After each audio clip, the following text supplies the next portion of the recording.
নমস্কার, সকলকে জানাই শুভ বৃহস্পতিবারের অনেক অনেক শুভেচ্ছা।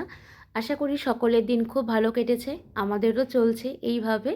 একটু চাল নিয়ে নিলাম। উপরে কাকিমারা যেই চাল আমাদেরকে দিয়েছিল, বিনিময়ে সত্যি কথা বলতে আমাদের কাছ থেকে তারা কিছু নেয়নি। সেজন্য আমাদেরও কর্তব্য থাকে। আর একদিন গল্পে গল্পে শুনেছিলাম ভাইটা খিচুড়ি খেতে খুব ভালোবাসে। সেই ধরনের শীতে এখন ভ্যারাইটি সবজি পাওয়া যায়। শিম, বিনস, মটরশুঁটি, টমেটো, আলু সব কিছু দিয়ে একটু খিচুড়ি করে নিয়েছিলাম। খিচুড়ি করে আমি আগে ওকে বলেছি যে তুমি আগে ভাইকে পৌঁছে দিয়ে আসবা। এই জন্য একটু পাঁপড় ভাজা আর বাদাম ভাজা করে নিয়েছিলাম। সব কিছু একবারে আমি প্রেশারে বসিয়ে দিয়ে দিয়ে আমি একদম সিটি দিয়ে নেব। 8টা 9টার মতন আমি সিটি দিয়েছিলাম। আর নামানোর পরে একটু উপর থেকে ঘি আর গরম মশলা দিয়ে আমি নামিয়ে নেব।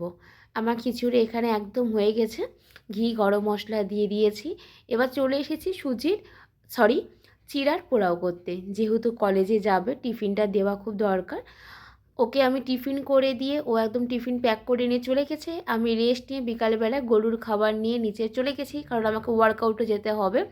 বাড়িতে এসে দুজনে মিলে চা নিয়ে বসে পড়েছি। সারাদিন একে অপরের সাথে অতটা কথা হয়নি, সেই জন্য এখন গল্প করছি। এরপরে চলে যাব আজকে রাতের খাবারে। রাতের খাবারে ছিল মটরশুঁটির কচুরি। এখানে আটা, ময়দা, পরিমাণ মতো নুন, চিনি, কালাই জিরা, মৌরি সব কিছু দিয়ে একটু তেল দিয়ে সব কিছুতে বরকে বসিয়ে দিয়েছি। আর আমি মটরশুঁটি ছুঁড়ে মিক্সিতে পেস্ট করে আমি একটা শক্তর মতন ঠিক ওই আঠালো টাইপের একটি ডো তৈরি করে নেব। তারপরে আমি আর পারছিলাম না জন্য একটু ওকে বললাম তুমি একটু করে দাও।